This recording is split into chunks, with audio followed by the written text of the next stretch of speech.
Alright, so today we are starting to look at standard form.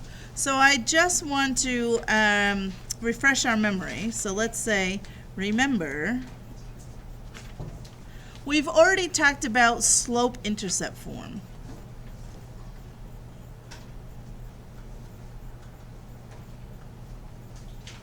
And that's the y equals mx plus b. So that's what we were talking about before vacation. And you remember all the pieces, of course, because we just did a bunch of problems on it. M was the slope, and B was the y-intercept.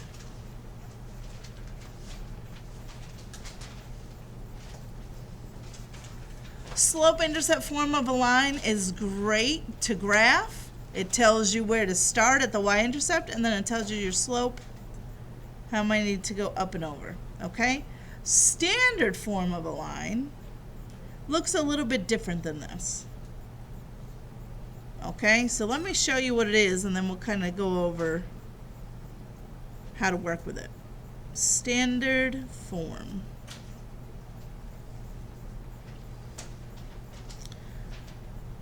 AX plus BY equals C. You remember this? Oh. So here's the thing. You have these letters A, B, and C. Well, guess what? They're just numbers.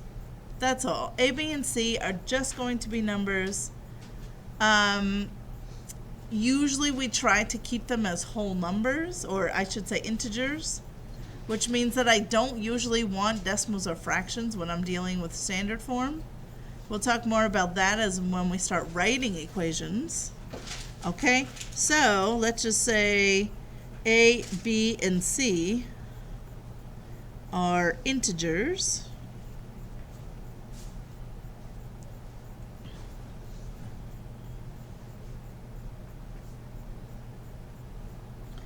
So let me just pull an example from the worksheet we just did. The very first one had 4x minus 2y equals negative 4.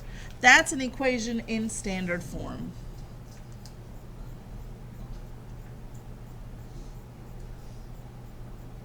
So in this case, right, there's my general formula. So in this case, A is 4, B is negative 2, it's just whatever's in front of the y, and then C is just negative 4. Now, why are there different forms of a line, right? If it's the same line, why do I have to give it in different forms? Well, it depends what I'm doing, okay? Standard form, it's easy-ish to graph by using what we call intercepts. I can actually graph this line without writing. You obviously can rewrite it like this and then graph it. That's what you just did on that worksheet. But I'm going to show you a way to leave it in standard form and graph it right from this without doing very much math at all. So that is kind of neat. Standard form is nice in that sense that I can graph by using those intercepts fairly quickly. What's nice about point slope form is that you can just look at it and you know what the slope is. Here, notice there is no m in this, right? I don't have an m like I did here. I had m. I know what the slope was just by looking at it. So here, I don't have the slope right in front of me, but you actually can find it. Here's how you figure out slope in standard form. You just do negative a over b. What? Miss Sabia, this is crazy. Well, let's try it. We just said that's A, B, and C, right? So let's try and find the slope of this one. Negative A. So that would be a negative 4 in this case, right? Negative 4 over B. B is negative 2. So what's negative 4 over negative 2? Positive 2. Look on your worksheet. What did you have as the slope for number 1? Yeah. I would imagine you all had 2 since we did that one together, right? Look. By golly. Isn't that something? Does that always work? Well, let's try number 3. So let me just recopy number 3. That one was 5x minus y equals 4. So I'm going to try the same thing, negative a over b. So negative a is negative 5 over b, which is negative 1, and negative 5 over negative 1 is 5. Did we get 5? Isn't that something? So you can find the slope. You do have to do a little bit of math, but it's not terrible. So just that negative a over b.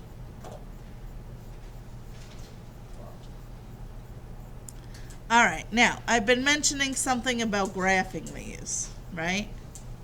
Okay, so watch this. I'm gonna go back to this example.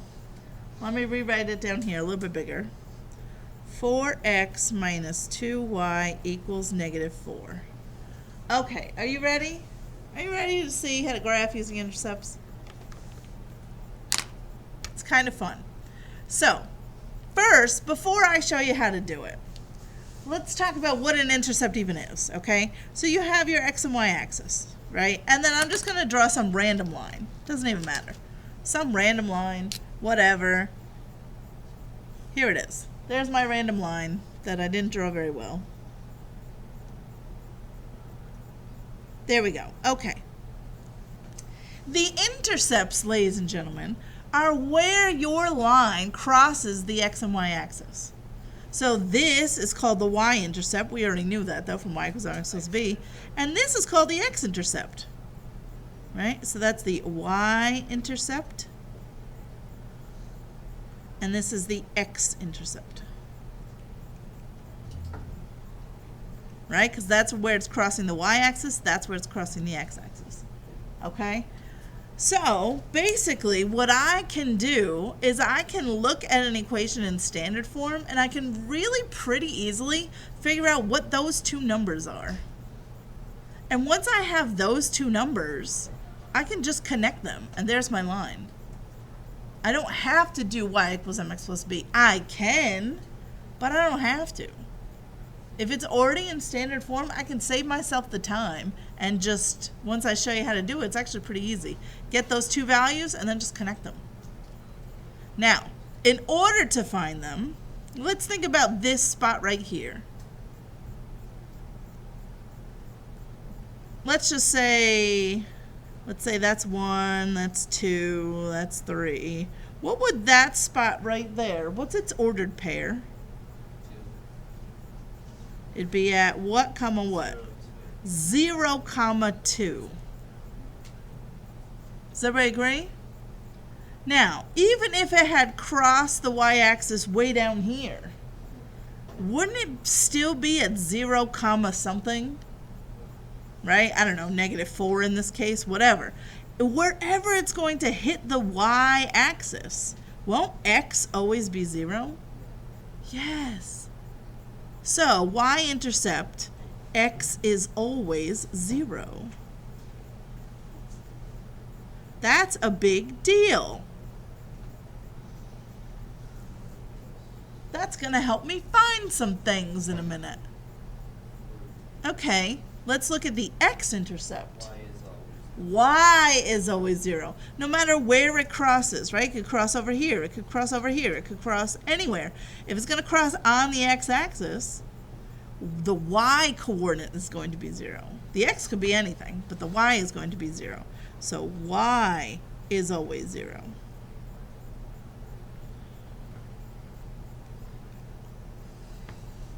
So to find those intercepts, you just plug in 0 for x to get the y-intercept, plug in 0 for y to get the x-intercept. So you just plug in 0 for whichever one you want to find, whichever the opposite. So if I want a y-intercept, I plug in for x. X-intercept, plug in for y. And watch how much fun it is. Okay, check this out. Are you ready? Are you ready? Are you ready to watch? This is so cool. So if I want to plug in 0 for x, that would find me which intercept? If I plug in 0 for x, I get the y-intercept, right? If you plug in 0 for x, doesn't that turn this 4 times 0 is just 0, right? So there is this really cool thing that we get to do called the cover-up method. I can literally just put my finger over that, because if I plug in a 0 for x, that whole term just goes away. Do you see that? And then I just have this little mini equation that I can solve really, really easily. Wouldn't I just divide by -2, right? So wouldn't y just be +2? Do you see that? Everybody's with me? Okay, cool. Now I'm going to do the same thing, but I'm going to plug in 0 for y. So if I plug in 0 for y right here, -2 times 0, this whole chunk is just going to turn into a 0. So I just cover that up. And now I literally have this equation, 4x equals -4. Divide by 4, so then x is, that's it. Okay, Miss Savia, that's not a graph. What am I supposed to do with that? Well, y is 2. Put a dot at 2 on the y-axis. X is -1. Put a dot at -1 on the x-axis. Connect those dots. Guys, does that not look exactly like what you graphed in number 1 on this sheet? Look. It is. Look at this graph. Look, it crossed at the y value of 2 and the x value of -1. Oh my gosh.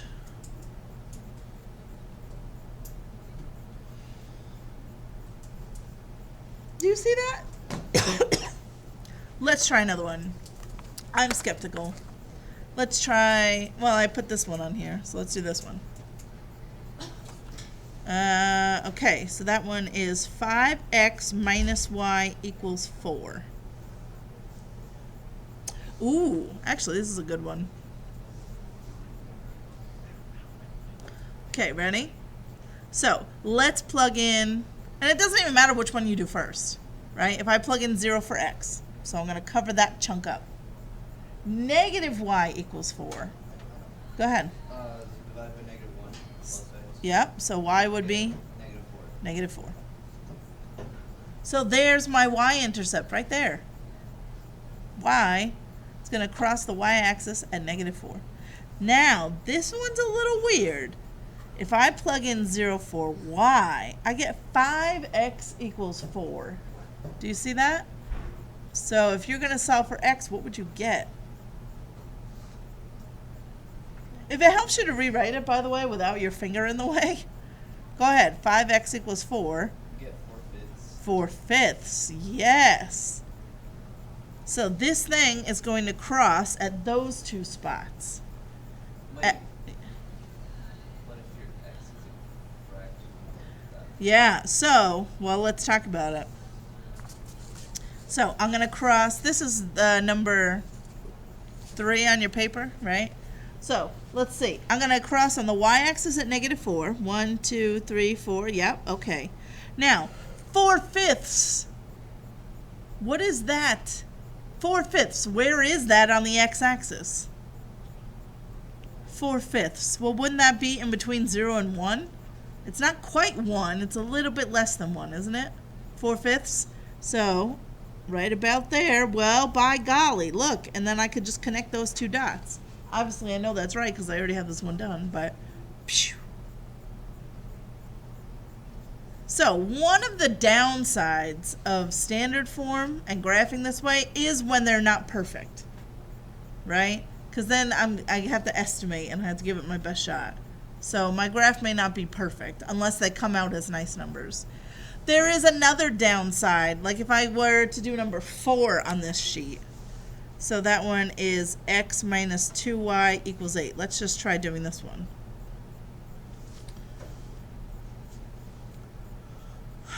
Okay, if I cover up the x, I get -2y equals 8. So that means y must be -4. If I cover up the -2y part, look, there's actually not anything for me to do there. It just gives me the answer, x equals 8. So those are my two intercepts, -4 and at 8. When I go to graph that, I do hit a little bit of a snag. This is number 4 on your sheet. So y is going to cross at -4. 1, 2, 3, 4. But then x is going to cross at +8. And it's off my graph.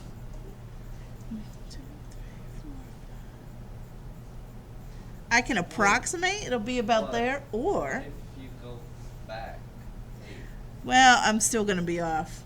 But that would be a, well, no, actually, it wouldn't. Yeah, I can't do it that way. Because I need the X-Intercept. It's got to cross the X-axis there. But you do have one other option. I mean, this isn't that far off my graph, but what if it was like 15? Now it's way too far off. So your other option, well, you actually have two other options. You could just rewrite this in Slope-Intercept Form. Right? Or, we just talked about finding slope from this. I have a point. Couldn't I just find the slope and then just follow the slope? Yeah, so negative a over b. So what would that get me? What's negative a would be? -2, No? 8. No? Yeah, remember there's really a 1 there. So negative a is now going to be negative 1 over b, negative 2. So that's just positive 1/2. So what I can do, if this other point is just too far off, I can just follow my slope, going up 1 over 2. So you can see if I was able to keep it going, I would have run right into my other point. So that is one of the limitations of graphing this way using intercepts. Sometimes the intercept is so far off your grid, it doesn't really help you. You also can't graph using intercepts if you have a line that crosses through the origin. Right? Because there's a million graphs that cross through the origin. You wouldn't be able to narrow it down to just the one. Does this kind of make sense? Maybe a little bit? Let me give you this next sheet and we'll try some more.